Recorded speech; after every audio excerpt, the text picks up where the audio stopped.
All right. Well, thank you very much, Mr. Salters. Tonight, what I'd like to do is I'd like to start with doing a quick COVID update. We continue to have both good news for our system as well as our community as a whole. Today, the community spread rate was 1,293. 2 weeks ago, at the same time, it was 4,341. So within 2 weeks, we've seen a really significant drop in just the last 14 days. Remember that moderate community spread is about 200, so we still have quite a bit of ways to go.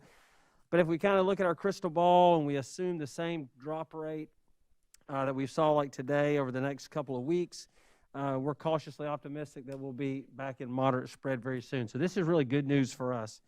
As of 1 p.m. today, we had 118 active student positive cases. The same time 2 weeks ago, just for a point of comparison, there were 461. So we've gone from 461 just a couple of weeks ago down to 118. Same thing, you see the same kind of idea with our quarantine students as well. The big thing in Omicron really has been, though, about our staff. Do we have enough staff to keep school going, and what did that look like? As of 1 p.m. today, we had 30 staff positives. That's down from 91 active positives on February 2nd. So you're seeing significant decreases, and we're thrilled about that as well. Of course, when you have fewer active positive cases, you have fewer subs in the building, more access to actual staff. So that's great news. In just a little bit, you're going to hear from Amy Wood, our Nursing and Health Sciences or Health Services Director, who's going to talk about a Test to Stay program that we think will really almost completely eliminate most quarantining. So we're very excited about that. And I've been out at school the last couple weeks and to Forts Pond and to White Knoll Elementary.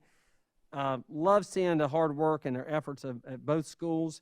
And the reason I bring those two up is because both of those schools do an amazing job with reading recovery.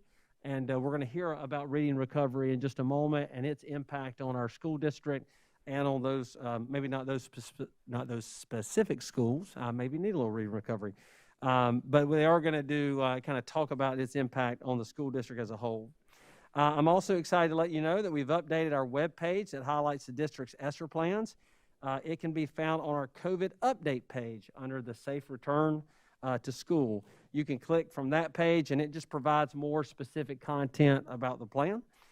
So please check it out.